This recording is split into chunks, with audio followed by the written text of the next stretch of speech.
He thought it was just another errand, a quick stop on Michigan Avenue to buy a silver locket for his daughter.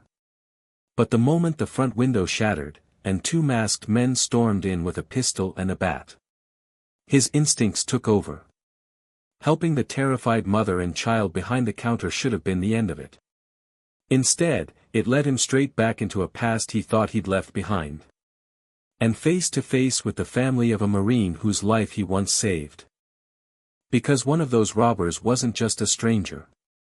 He was someone Daniel Cross could never quite walk away from. Before we begin, drop a comment with where you're watching from. And don't forget to subscribe for more stories like this. Let's begin. Summer sunlight bounced off the glass towers along Michigan Avenue, turning the sidewalks into a slow-moving river of shoppers and tourists. Daniel Cross blended in easily, faded jeans, button-down rolled to the elbows, ball cap pulled low. At 38, the former Marine sniper had learned how to be invisible in plain sight. He wasn't there for the boutiques or the crowds. He was there for a small locket, silver, nothing flashy, tucked behind the glass of a high-end jewelry store. His daughter, Emily, was 17 now, living with her mother in Denver. They hadn't spoken in over 2 years, and he wasn't sure she'd even accept a gift from him. But it was her birthday next week, and Daniel believed in showing up, even if only in small ways. The cool blast of air conditioning hit him as he stepped inside. Soft jazz played, and the carpet muffled every step.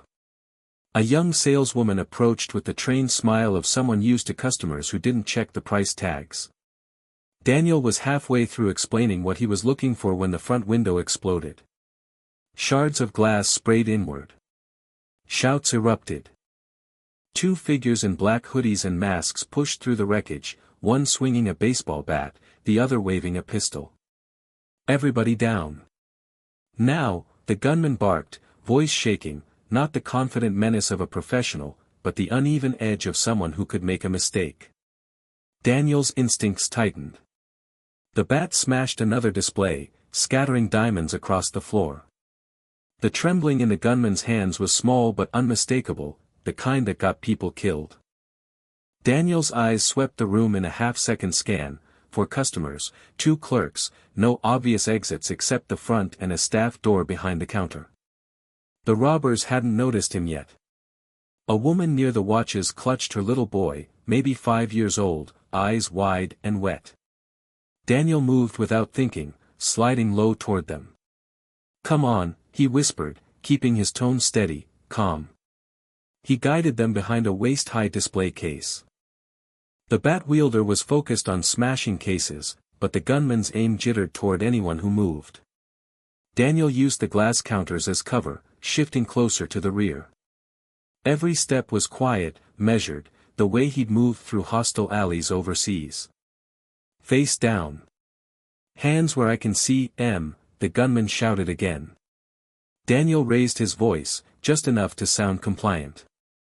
"All right, man, just stay cool." He dropped into a crouch, making sure he was between the robbers and the mother and child. Then he spotted something useful, a narrow jewelry island splitting the sales floor. If he could block it, the robbers would be forced into a single path. He slid one of the heavy glass stools across the aisle, positioning it just so. From there, anyone trying to rush the back would have to funnel through a choke point, an old tactic that worked just as well in a boutique as it had in a Kandahar market. As he moved, his hand dipped to his pocket. Phone out, thumb on 911. He spoke low and fast to the dispatcher, Highland Jewelers, Michigan Avenue. 2 suspects, one armed, black hoodies, mid-20s. Pistol is in his right hand, shaking, he's nervous. He ended the call before she could ask more. The less noise, the better. Now, all he had to do was buy time until sirens got close. The gunman's eyes darted from smashed displays to the door. Sirens weren't in earshot yet, but Daniel could tell from his twitching grip that the clock was ticking. Nervous criminals didn't stick to plans, they unraveled fast. "You," the gunman barked, pointing at Daniel. "Open that case." Daniel straightened slowly, palms up. "Sure thing." Just, easy on the kid, all right? He tilted his head toward the boy peeking out from behind the display. The robber hesitated, glancing that way. Good, Daniel thought, keep him talking, keep him looking anywhere but where he means to shoot. What's your name?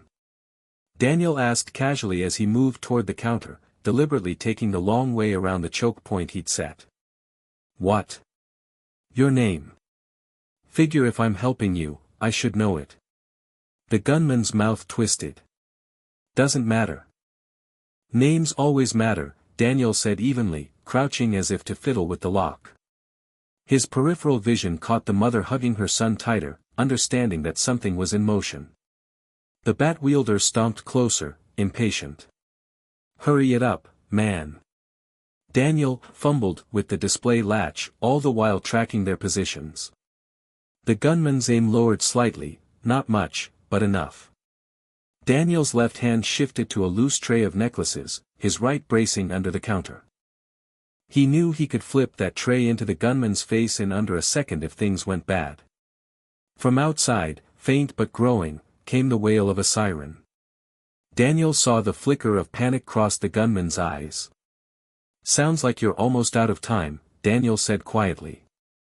You can walk out now without adding anything worse to your record, or you can keep pushing your luck. The gunman's jaw clenched, his eyes skittering toward the exit, and that was the first crack in his resolve Daniel had been waiting for. The siren grew louder, bouncing off the glass canyon of Michigan Avenue. The gunman's breath quickened, the bat wielder swore under his breath and jogged toward the front, peering through the shattered display window. Daniel took a half step forward, lowering his voice so it carried only to the man with the pistol. You don't want to point that thing when they come through the door. One wrong twitch, and you'll never make it outside. Shut up, the gunman snapped, but the edge in his voice was gone. His hands trembled so badly now the muzzle wavered like a leaf in wind. Hey, Daniel said, using the same tone he'd once used on a rookie Marine about to freeze under fire, you still got a choice here. Drop the piece, go out with your hands up. You'll see daylight again. But if you keep waving that around. The man swallowed hard. I just needed the cash.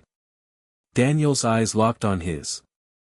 Then don't make it something worse. Before the gunman could answer, red and blue lights strobed across the front windows. Through the shattered glass, uniformed officers crouched behind open car doors, weapons trained on the entrance. The bat clattered to the floor at the front as its owner bolted outside, hands up, shouting that he was done. The gunman's breathing turned ragged. He glanced at the mother and child, then at Daniel, and for a second, Daniel thought he'd make the smart call. Then the man's gaze hardened. They won't go easy on me anyway. He shifted his grip, not aiming at Daniel, but toward the back of the store. Daniel moved. Daniel's body reacted before thought caught up, muscle memory from years of close-quarters drills. He shoved the jewelry tray upward with his left hand, a glittering spray of chains and pendants snapping into the gunman's face. The man flinched, head turning away, trigger finger loosening just enough. Daniel closed the gap in a single stride, his right hand clamping the pistol, twisting hard toward the man's thumb joint. A sharp grunt escaped the robber as the weapon broke free. Gun!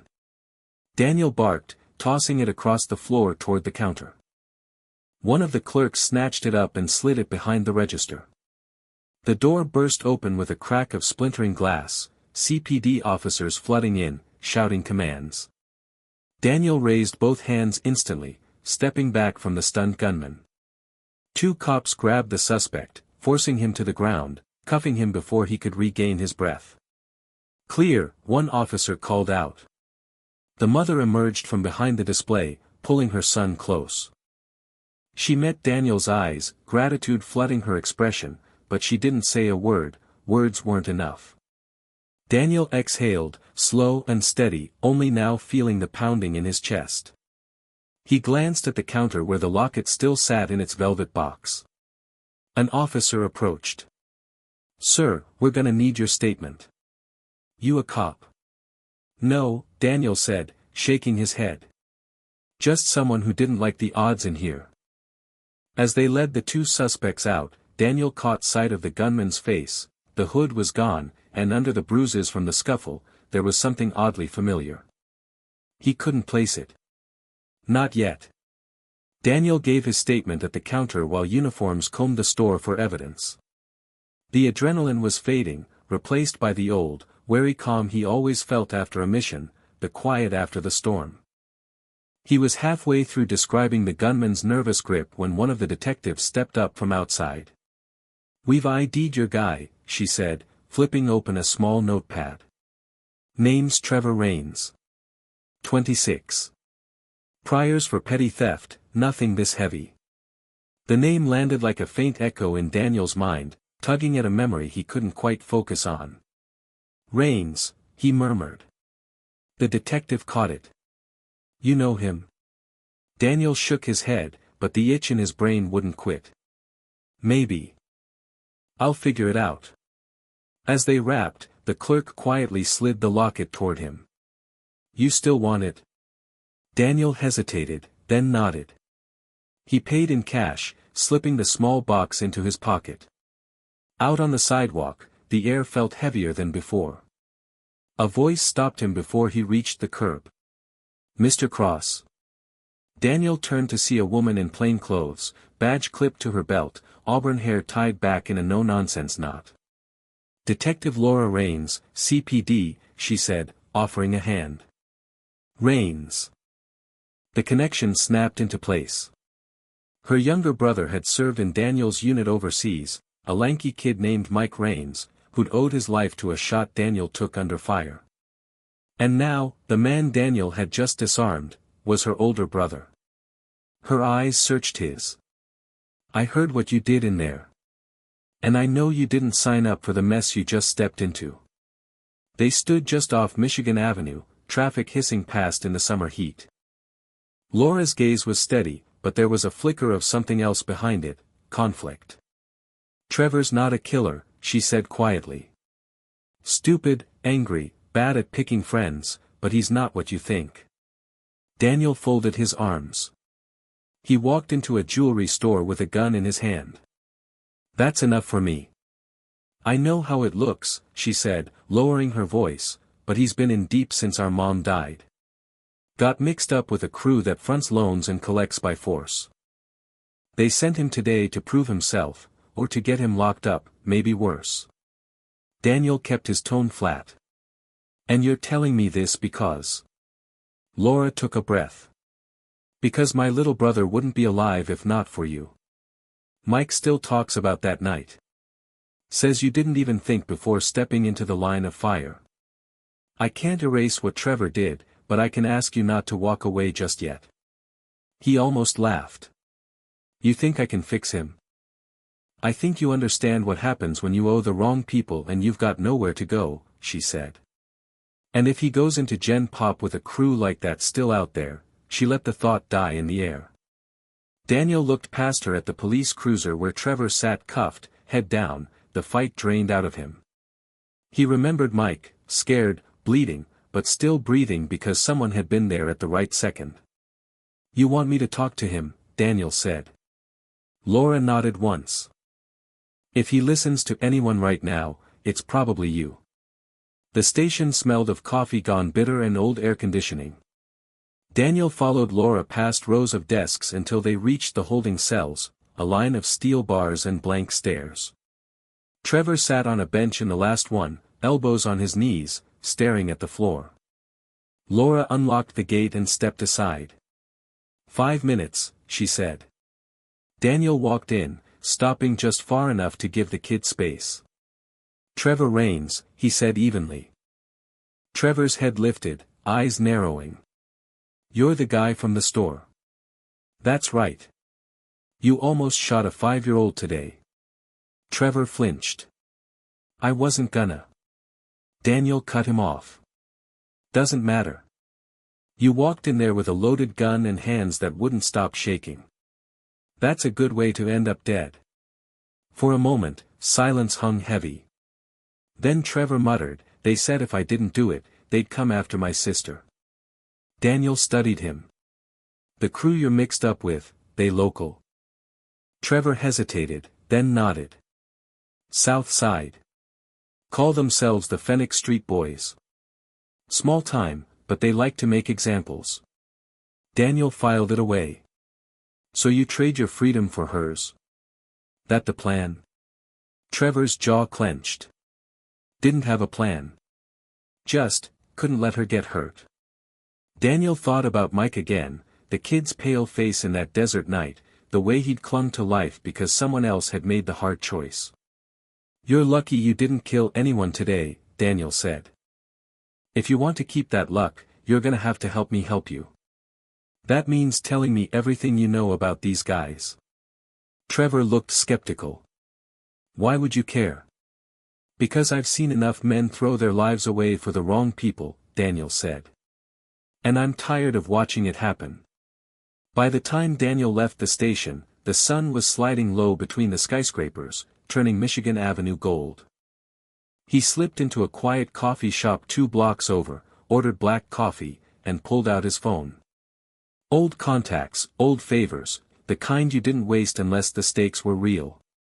He called a buddy from his security days, a wiry ex-cop named Vega who now specialized in private problem solving. Phoenix Street Boys, Daniel said when Vega answered. Small crew, South Side. Need their leadership tree and debt list. Vega chuckled. Digging into neighborhood trash, huh? Must be personal. It is, Daniel said, and left it at that. While he waited for Vega to call back, Laura texted him, You sure about getting involved? These guys don't scare easy. Daniel replied, Neither do I. 2 hours later, Vega sent a file. The crew wasn't big, maybe a dozen active, but they'd carved out a reputation for leaning on debtors hard. No one owed more than a man named Rory Kane, their de facto leader. And in the middle of the ledger, Trevor Rain's name sat under outstanding balance, $14,000. Daniel stared at it. 14 grand. A number small enough to be solved, big enough to destroy someone without resources. His mind turned over the angles. Pay it quietly. Pressure Kane into cutting Trevor loose. Or use Kane's own people to make him drop it. Another text from Laura popped up, If you've got a plan, tell me before you do anything reckless. Daniel smirked, typing back, Reckless is relative. Rory Kane held court in the back room of a pool hall on the south side, the kind of place where the music was low, the lights dim, and everyone sized you up before deciding if you were worth breathing near. Daniel stepped inside like he belonged there, nodding to the man at the door, ignoring the suspicious eyes tracking him. Rory sat at a round table, chalking a cue, a slow grin spreading as Daniel approached. You're not one of mine, Rory said. Good eye, Daniel replied. I'm here about Trevor Rains. The grin faded. Kid owes me. Debt's a debt. Daniel leaned on the table just enough to make it personal. Debt settled. Rory laughed. That so? You bring 14 grand in your pocket? No. Daniel's voice stayed even, but it had the steel in it Marines carried into dark places. I bring a different kind of payment. You leave Trevor and his family alone, and I forget that I know about the storage unit you keep off Pulaski, the one with enough unregistered hardware to make ATF foam at the mouth. Rory's cue paused mid-chalk. That a threat? That's me giving you the easy option, Daniel said. You want the hard one, I can have a very motivated detective knock on that unit before sunrise. The silence was tight enough to snap. Finally, Rory set the cue down. Fine. The kid's clear. But you tell him, next time he borrows, he better be ready to bleed for it. Daniel straightened. He won't be borrowing again. As he walked out into the night, phone buzzing with a new message from Laura, just heard from Trevor. He's free. Thank you. Daniel thought of the locket in his pocket.